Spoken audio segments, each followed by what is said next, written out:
Ассалаумағалейкум, ардақты қазақ елі және де қазақтың төл спортының шын жанашырлары. Спорт плюс телеарнасы бүгінде тамаша бір сұхбатты назарларыңызға ұсынбақ.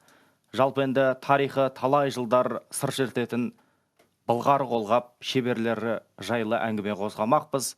Ал дәл осы сұхбат керемет деңгейде өту үшін жанымызға шын маманды шақырдық.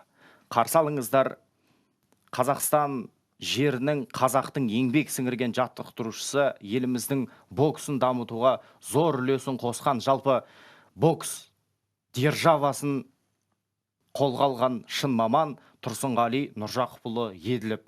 Қош келдіңіз аға. Көңіл күй қалай? Қош келдік. Жақсы, рахмет. Тамаша. Дұрыс. Енді аға, бүгінгі негізгі қозғалатын тақырып жалпы өте салмақты әрі көңілге біраз ақау келетін тақырыптың бірі. Себебі расымен марқұм Бекзат Саттархановты еске алмасақ болмайды. Қазақстан қоржынына тағы бір алтын медаль түседі. Біз оған шүбә келтірмейміз. 5 секунд сөз. Бітті. Бекзат Саттарханов Олимпиада чемпионы. Міне, көрдіңіздер ғой, 20 жасар жігіт алып берді. Жалпы сұхбаттың басын дәл осындай бір негізгі тақырыппен бастасақ деп отырмын. Енді өзіңіз білесіз, 1998 жылы өзіңіздің қол астыңызға келген жас Бекзат, біз әрине түрлі ақпарат көздерін оқыдық, зерттедік, бірақ 1000 рет оқып тоқып көргеннен гөрі бір көрген адам артық демекші, сізден артық Бекзат Саттархановты ешкім білмейді бұл қазақ жерінде. Осы орайда жас Бекзат жайлы өзіңіздің бір ой толғауыңызды айта кетсеңіз.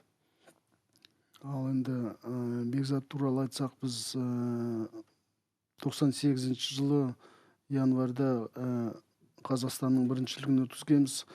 Қостанайда сол кезде жасөспірімнің арасынан 5-6 осы жасөспірімнің арасынан боксшылар қатысты. Соның ішінде әлі есімде мінекей Бекзат Саттарханов келіп, мен 54 килограммда салмағы болатын. Сол кезде жартылай финалға да жетіп дегенде енді Қазақстанды ұтқан жоқ. Отбасы да мінекей жақсы өнер көрсетіп, ол кезде мықты боксшы болған Марат Мазимбаев деген, соған ұтылған жартылай финалда.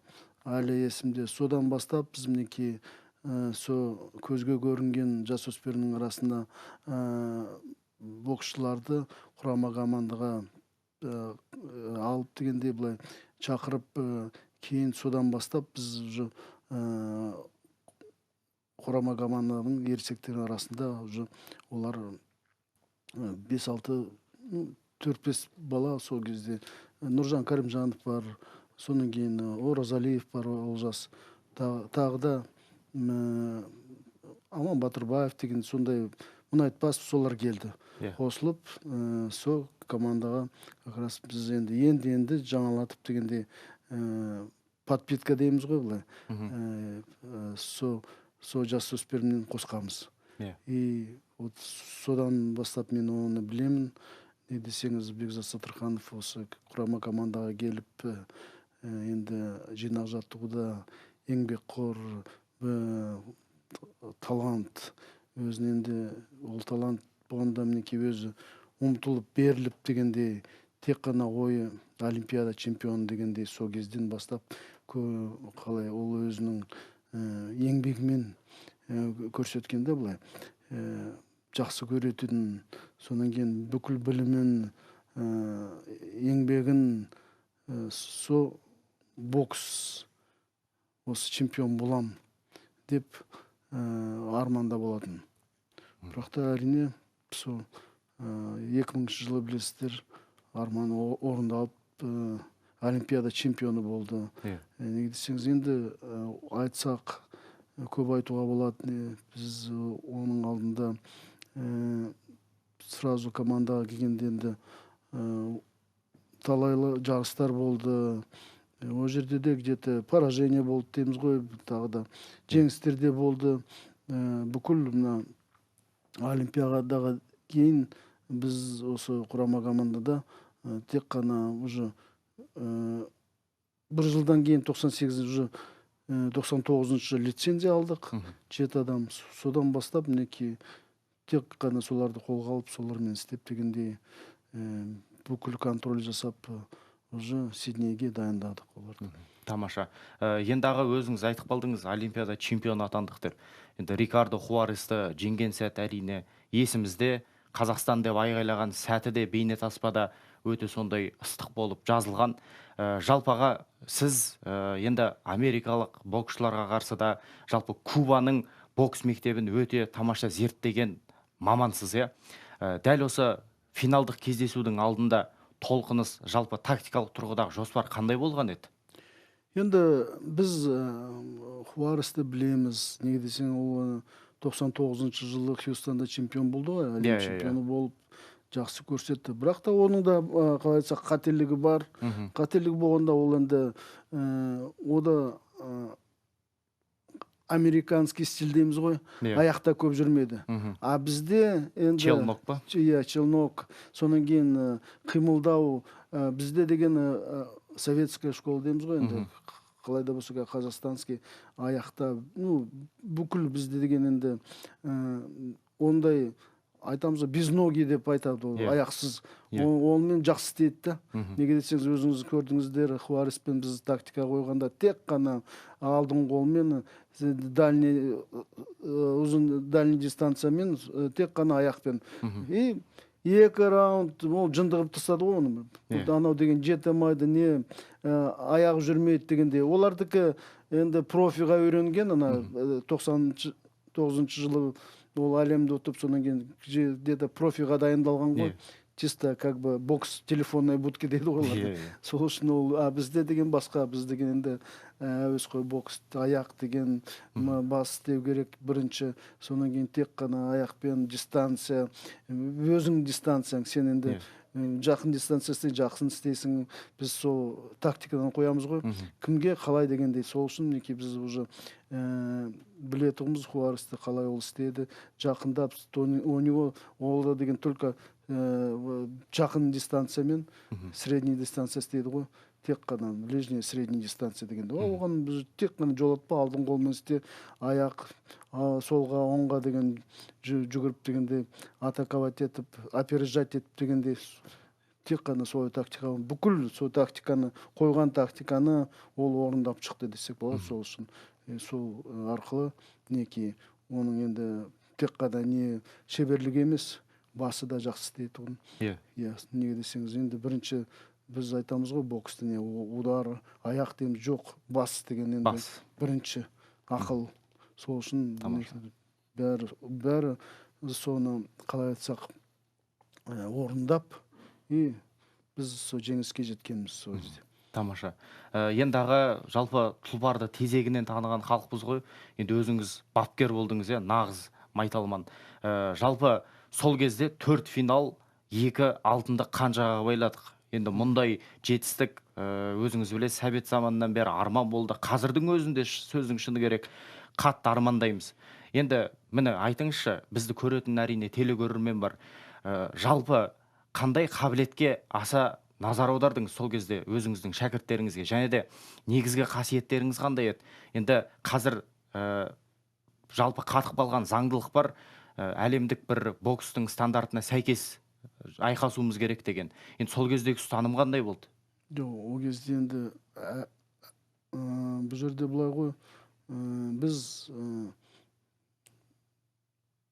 әлем қалай айтсақ боксын білуіміз керек, бас бапкер қалай қандай дегенде. Сол бізге енді мына жерде тек қана мына школа мынау деген болмайды. Неге десеңіз, бұл жерде деген әуесқой бокста қаншама 4 жыл дайындаласың ғой олимпиада. Сол үшін біз бүкіл мексиканский школа дейміз, американская школа, содан кейін мына европейский, азиаттың школа бәрін деген біз уже 4 жылда қалай айтсақ оны дамуымыз керек, баруымыз керек, практиковать етуіміз керек дегенде не жетіспейді, кіммен қалай деген. Неге десеңіз, біз ол кезде мінекей Кубок Короля Азияда ол деген өте мықты турнир, ол жерге бүкіл Азия келіп, содан кейін Европада келеді.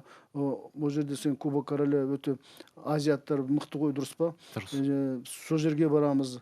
Европада мына Халида малый чемпионат мира деген болған, о жерге барып дегенде біз турнирға барамыз, жинақ жаттығу жасап дегенде сол жерде. Содан кейін Америка, Кубаға бағытталай, мына Кордова Кардин деген өтті мықты. Оны ұтсаң деген сен уже олимпийский чемпион болдың деген сөз сол кезде. Сондай турнирді аралап дегенде біз 4 жылда сол планмен, ол комплекс целевой программа бар ғой бізде, соны тек қана сонымен қалай соны нетіп планға ажыратып жасайсыздар ғой. Иә, бүкіл сол планомерно деген подводим команду дейміз ғой, сол үшін. Жоспарлы түрде. Иә, әрине, сол үшін біз міне келгенде айтып отырмын ғой, мен бас бапкер болғанда бұл жерде деген енді білесіз, нужен анализ дейміз ғой. Анализ керек 96-та. Бізге жақсы біз өттік, дұрыс па? Ол кезде де бір алтын, бір күміс, 2 қола болды. Ол былай айтсақ, енді егемен Қазақстанға өтті биік дәреже дегенде. Бірақ та біз, мен келгеннен кейін менде де қалай айтсақ, өзімнің немді қалай айтсақ, ісімді іске асыру үшін, тағы да даму үшін дегенде еңбек еттік. Неге десеңіз, ол кезде біз анализ, бұл жерде анализ керек 96-да, қандай мықты жағымыз, қандай осал жағымыз дегенде, сол кезде мен анализ жасап 96-шы жылы олимпиаданы біз мінеки Нұржан Сманов Кубинский ұтылып жатыр, Ермахан Ибраимов Кубинский ұтылып жатыр, сонан кейін тағы кім Кубинский ұтылды, Болат Жұмадилов финалда Ромероға ұтылды, тағы да 4 адам ол кезде кубалық боксшыны өте алмады ғой. Сол үшін мен құрама команданың тізгінін ұстағаннан бастап менің ойымда тек қана сол болды.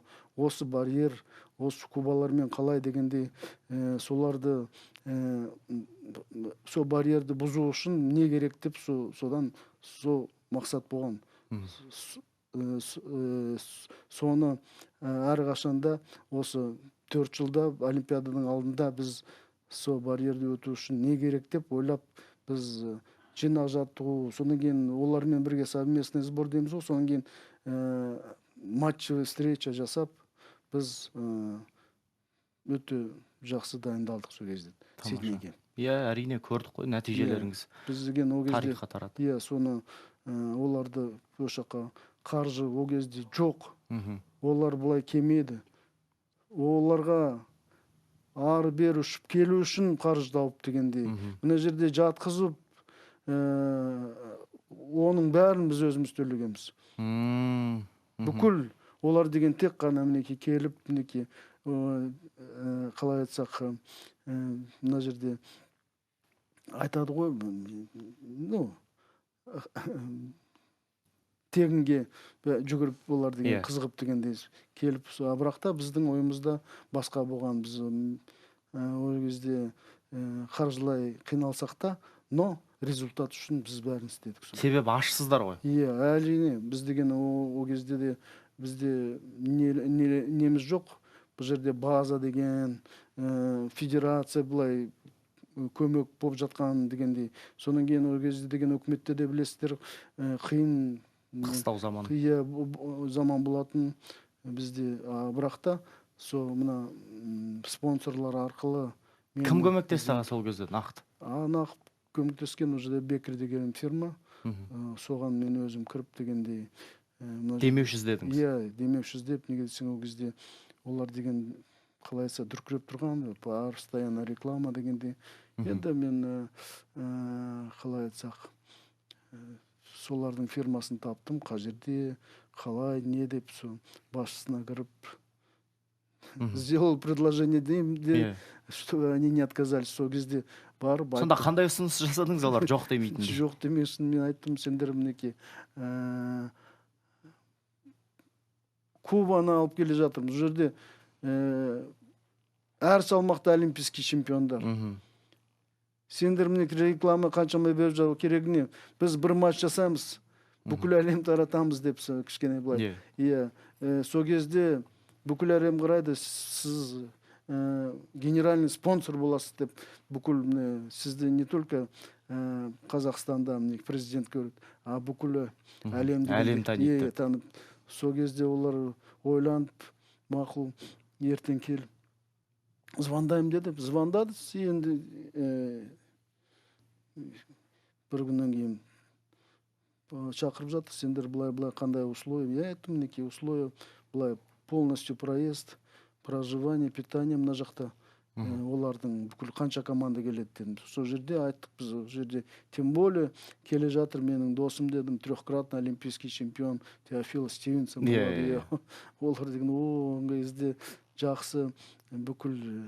И соның арқасында, солардың арқасында мен өзіміздің боксерларға да ол жерде жинақ жаттығу, тамақ тегін дегенде олар жақсы былай питание. Көмек болды, психологиялық тұрғыда. Солай біз сол кезде солай дайындалып, мінекей біз Азия ойындарына бардық. Сол кезде. И как раз спарринг партнер керек болды, осы жерден барып, Азия ойындарына барып, жақсы 3 алтын алып келдік. Ол кезде біз білеміз ғой, Хиросимада 4 алтын, 2 алтын ба болғанда біз мінекей 3 алтын алып келіп дегенде уже кішкене прогресс болды. Содан бастап мінекей 99 жылдан уже кубинстермен, уже 99 жылы біз лицензия алғаннан кейін, уже тағы да оларды чақырып біз 2000 жыл тағы чақырдық. Январда Миллениум болды Астанада. Ол жерде матчы встреча өткізіп, ол жерде кішкене ұтып дегендей абырой жинадыңыздар. Абырой жинап, кішкене командаға дух беріп дегендей. И сол мінекей Сиднейге барғанда өздеріңіз білесіз, біз 3 встреча жасадық, 3-өңде ұттық. Сол үшін бұл жерде деген қалай еңбегіңіз ақталып дегендей. И результаты как раз мінекей 2 алтын 2 күміс, біз оны қалай айтсақ неткемізде жоқ. Біз 1 алтын болса, хотя бы Атлантаның результатын қайталасақ дегенбіз ғой біз. Ондан асып дегенде 2 алтын 2 күміс алып келдік. Тамаша. Енді аға, осы орайда тағы бір сұрақ туындайды. Енді қайғылы қаза әрине барша қазақтың қабырғасын қайыстырды. Бекзат ағамыздың марқұм. Сол бір қайтыс боларының алдында, енді сіз бапкерсіз ғой, былай айтқанда жетекшісіз. Өзі қайтыс боларының алдында бір сұхбаттасып сөйлестіңіздер ме? Қандай жоспарлары бар еді болашаққа деген? Енді ода енді арман болатын ағай бұрыннан келе жатқан мінекей олимпиада ұтқаннан кейін мен енді әлім бар, тағы да олимпиада, 1 емес 2-3 олимпиадаға барып деген ұту дегендей сондай мақсатпен әрқашанда звондап тұратұғын. Сонан кейін бізде осы неден келді ғой, олимпиадан келіп, мына облысқа жинап деген білесіздер ғой, оларды таныстырып, бүкіл облысқа. Сол кезде бірінші звондаған сол аға, мінекей мен өте шаршап кеттім да, мына жерде облысқа барып деген. Жан-жақтар алады. Уже қашан осы жаттығу болады, жинақ жаттығу. Уже сағындым, тез бастайықшы деп. Сол кезде мінекей ол где-то осы декабрьдің бір 20-сында ма звондап деген азғаған осы жаңа жылға. Мен айтқам, сен мінекей жаңа жылда мінекей қалай айтсақ күте тұр, шыда, бұл да керек. Неге десеңіз, ол кезде біз енді олимпийстерді бүкіл облыстарға апарып дегенде, ол да деген реклама ғой, чтоб ел көрсін өздерінің батырларын дегендей былай. Содан кейін тағы агитация, балалар олимпиадаға, тренировкаға дегендей, неге нет дегендей, уже чемпиондарды көріп жомтылады. Сол үшін ондай керек болды. Бірақ та ол да айтады, мен уже шаршадым, анда облыс, мында облыс, тамақ уже салмақ өсіп бара жатыр, анау дегендей, білесіз ғой дегендей біз. Ол деген өкіметтің қалай несімен программасымен Иә. қайтесің. Жүкті емес ғой берген. Иә. Сосын те уже несің, өкіметтің адамсың, Иә. уже белгілі олимпийский чемпион. Соны не айтады, соны істеуің керек дегенде. Иә. Солай мен мына сөйлескем ең соңғы осы. Так что Иә. соңғы телефонда жақсы сөйлескен сол кезде болатын. Иә. Енді аға, жалпы шәкірт бапкердің туған баласындай болып кетеді дейді. Иә. Енді қайғылы хабарды естігенде қандай сезімде болдыңыз? Жалпы сол күн есіңізде ме? Иә, әрине мен оны деген қалай айтсақ, осы 1 январда мен звондаймын. Уже бізде менің досым бар, Москвада Валерий Рачков деген, ол енді біздің бірінші чемпион мира. Иә. Бір залда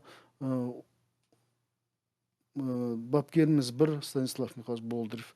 Сол кезде мен оған звондаймын былай. Или ол звондады ма, қалай мен звондам, болды, қалайсың, анау мынау бәрі дұрыс біз мінеке. И ол айтады маған, сен қалай дұрыс?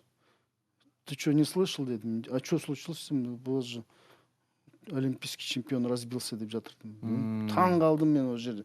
Түнде ол кезде деген енді бізде интернет анау мынау не емес қой. Мұндай жоқ. Жоқ, оныкі деген может быть ана Москвада кішкене не ғой, дамып олардың интернеті бар, уже басқа телевидение дегенде. И содан уже ол бірінші естіпті. Мінеке бізге хабар келді, соқ, вот это.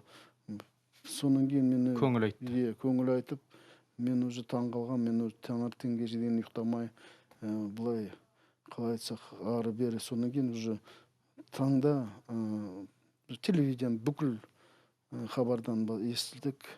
Әр программада Бекзат деп. Сол кезде өте қиын, әрине біз деген енді қалай қазақ бауырмаушылық қой, дұрыс па? Әрине. Біз деген көңілге өте аламыз ондай деген, тем более не емес, шәкірт уже сондай дәреге жетіп, қаншама бірге болып дегенде. Қиын кезде бірге болдыңыздар. Иә, қиын кезде, сонан кейін жақсы кездерде былай деген тоже бірге бөлісіп дегенде, олимпиада чемпион болғанда қалай қуанып деген, елді қуантып біз былай хабар деген өте қалай айтсақ қиын, айтып жеткізу мүмкін емес дейсіз ғой. Иә, оны деген мен уже не айтарым білмеймін, қалай, қайда звондайсың, бәріне не демайсың ғой. Тек қана дайындалдық, мінеке. Қашан жерлеу, қашан не де, соң кейін мінеке ол кезде президент федерация Нұрлан Өтепіш Балғынбаев болды ғой. Ол кісі мықты премьер-министрі болған, соң кейін Қазақ ойылдың бастығы солда маған звондап, сен былай ертең жерлеуге бірге барамыз өз самолетімен деп, соң самолетін бардық, өз самолетімен Түркістанға ұшып деген сол жерде жерлеп қайтқанбыз бірге. Иә, өте ауыр сәт енді. Иә. Жалпы сол бір хабардан кейін қанша уақыт күйзелісте болдыңыз? Қалай өз-өзіңізге келдіңіз енді? Иә, әрине ол кезде деген енді білесіз ғой, қиын. Мына жерде деген тағы да команда бар. Ары как бы не было дейміз ғой, бары жылжу керек, мықты болу керек дегендей. Бұл енді бізде көңіл қобалжыса да, күйсе де, енді өмір бары нетіп келе жатыр. Жалғасады. Сол үшін енді біз бүкіл мен емес, талай командада балалардың жақсы дос болатын балалармен ол. Әркім былай неткенде ол қалай айтсақ, общительный болған, өзі характері де жақсы болатын, әңгімелесетін балалармен дегенде, сұрайтын, ізденетін бала ғой былай. Сол үшін қиын болды, но бір жылдай ма әлі қалай айтсақ, ұмыта алмай жүрдіңіз. Ұмыта алмай, бұл салмақта кім болады, ане міне дегенде, ол да өте қалай айтсақ Күрделі жұмыс. Күрделі жұмыс, содан кейін большая потеря дейміз ғой. Это очень большая потеря бүкіл Қазақстанға. Сол үшін енді ол жерде деген біз оны басқа қалай айтсақ уже турнирге барып, где-то шетелге шығып дегенде жинақ жаттығу жасап кішкене өзімізді қалай келтіру бұрынғы қалай деңгейге дегенде енді жұмыс істедік. Сол үшін енді бәрібір өмір жүріп бара жатыр ғой, дұрыс па? Ағысымен жүреміз дейсіз ғой. Жарыстар, тағы да балалармен, тағы да мынандай чемпионаттар уже бәрібір қалай да болса ұмытасың оны. Дұрыс айтасыз. Солай. Жарайды. Аға, түсіндік. Енді марқұм жасындай жарқылдаған Бекзат ағамызды ұлықтау бұл біздің парыз. Енді қазір мынадай сұрақ қойғым келеді. Енді жалпы бұл тақырыпқа әрине өмір бойы ораламыз ғой. Қазіргі қазақ боксы өзіңіз білесіз, өте сондай бір керемет кезеңді өткеріп жатқан жоқ, баяғы 2000 жылғыдай. Қазіргі боксшыларға не жетіспейді, және де сол заманның ерекшелігі неде болды? Енді ол жерде ол заманда басқаша болған. Салыстыруға келмей ма екеуін? Жоқ, қазір деген салыстыру деген небо земля ғой. Бізде деген айтып отырмыз ғой, біз подвалда заниматься ететіміз. Біз кубанылар шақырғанда Стивенсон 2 метрден бана басын ұрып алып дегенде, мына жерде вот можно уклоняться деп күлетін, ол деген юморист болады. Вот почему казахи такие техничный удар не пропускать деді, потому что надо голову беречь деп. Сол үшін кейбірде сондай анекдоттар шыққан ғой ол кезде. Сол үшін мен айтып отырмын, ол кезде былай қазір кішкене қалай айтсақ аштық жоқ па? Голод нужен. Сол үшін пусть будет мало дейміз ғой, кіші болса да, зато ол кезде балалардың ашаршылық болған, ұмтылып тұрған.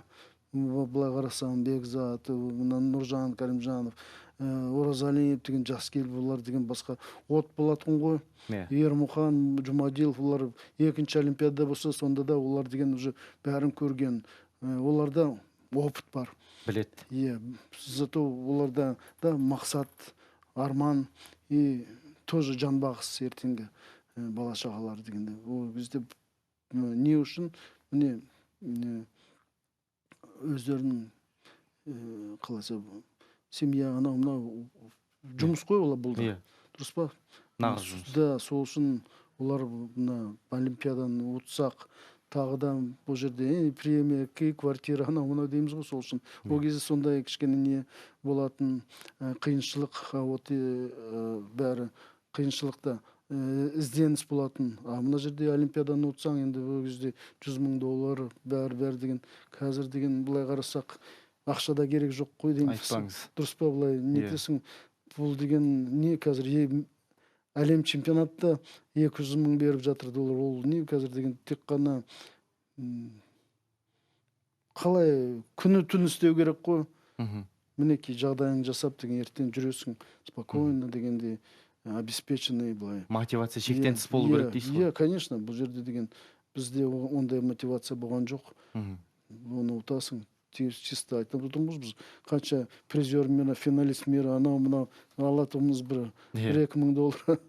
Қазір деген былай қарасаң $50-100,000 беріп жатыр. Біз Азияға қаншама дегенде біз оны тек қана патриотизм дейміз. Аға, ол алтын алмай-ақ сондай болып жатыр ғой, бірақ. Алтын алмай-ақ жақсы болып жатыр ғой. Қазір айтып отырмын ғой, олимпиадаға бара жатыр, 10 миллион дейді, не үшін болды? Лицензия.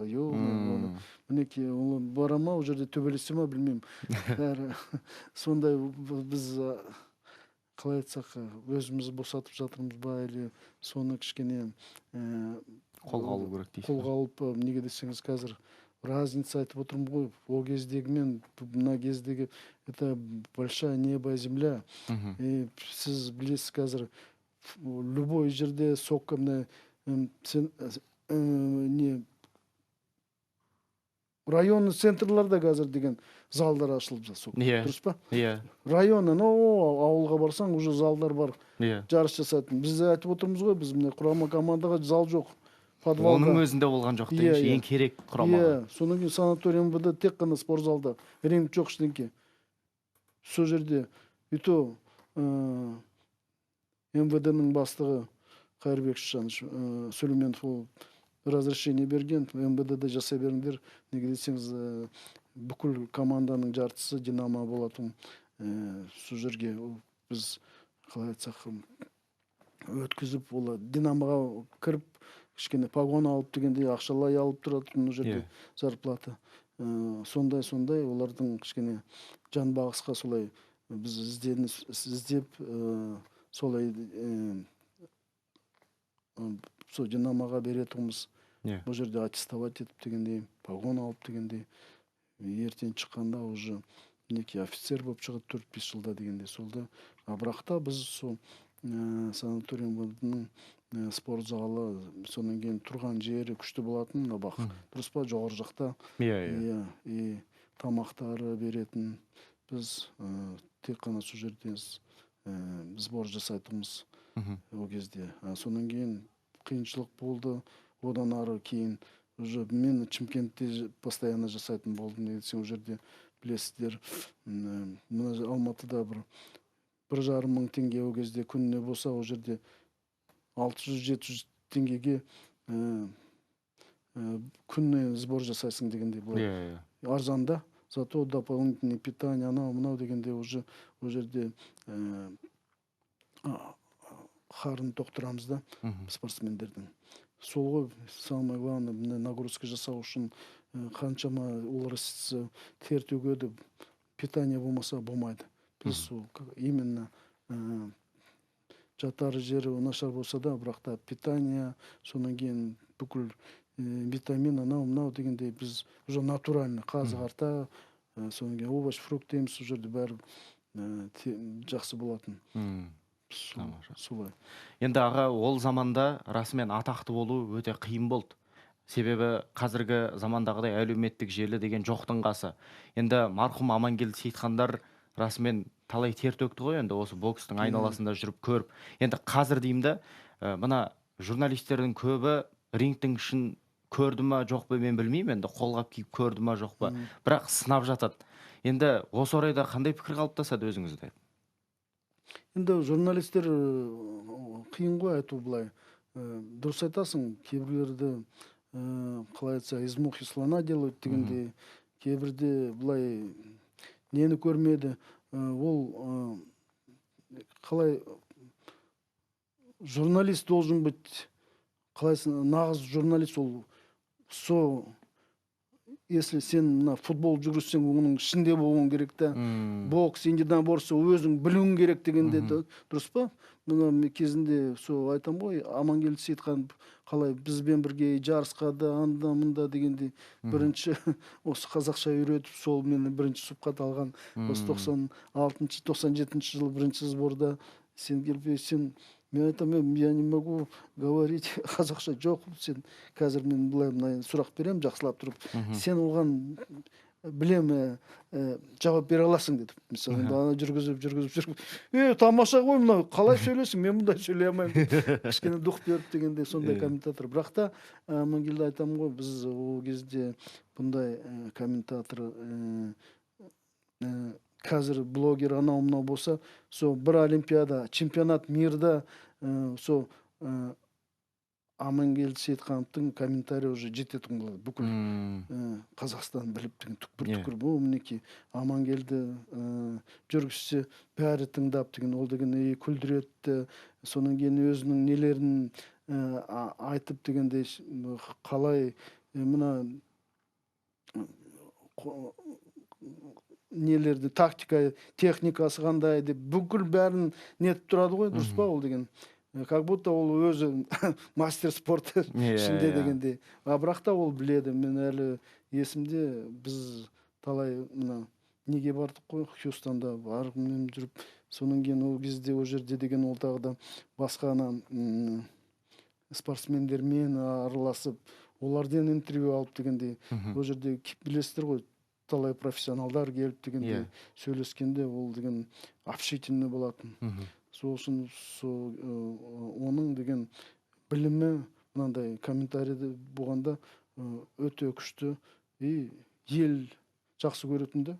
Дұрыс па? Футбол қаншама чемпионат болғанда мінекей кейбір қызық сөздері де бар да. Ана Германияда білесіз ғой, вратарь ан, соңғы ана кіммен ойнағанда Кореямен мінекей ан алама жоқ, қан алама деп. Теңеулер, иә, кейбір нелері қызық қой, жақсы тыңдағың келеді. Сондай өзі күлдіріп айтады, шындығын айтады дегендей. Сол үшін мына жерде қазір комментарийлердан ол кезде біз солар арқылы білімді болдық, ел білетін болдық дегенде, танымал болдық кішкене. Қазір деген әрине мына жерде блогерлар көп. Мән-жайды білмей айта береді. Айта береді, ананы айтады, мына айтады. Мынау не сөйлейді, анау не сөйлейді, мынау бітіпті ғой, мынау не дегендей көп та. Бірақ та кім екен ол, не өтті, қалай өтті, не көрді дегенді олар білмеді ғой. Дұрыс айтасыз. Енді аға, бізге берілген жалпы уақыт өз мәресіне жетіп қалған екен. Енді сөздің шыны керек, жасындай жарқылдаған марқұм Бекзат Саттарханов та қазаққа жаңа жол ашып берді. Жаңағы өзіңіз айтқан марқұм Амангелді Сейітхан да дүниеден осы жақын арада. Енді аға, сізге тек қана жақсылық пен денсаулық тілейміз. Тек қана өсе беріңіз, өне беріңіз. Сіздей мамандар бізге керек. Сіздей ақыл айтар, бетке ұстар азаматтарымыз бар кезде, меніңше төл өнер, жалпы бұл бокс деген қазақтың төл өнері ғой, күрес екеуі бір тұтас ұғым. Осы екеуі көкке өрлей береді. Қазірде өзіңіз жастар тәрбиелеп жатырсыз. Сізге тек қана жақсылық тілейміз. Ал қадірменді телекөрермен, сіздермен бірге болған жүргізуші Бекасыл Сейітхан және де қадірлі қонағымыз Тұрсынғали Нұржақыпұлы Еділов. Енді Спорт Плюстің негізгі демеушісі бұл әрине Олимпет букмекерлік компаниясы. Жеңісті күндерде жүздескенше.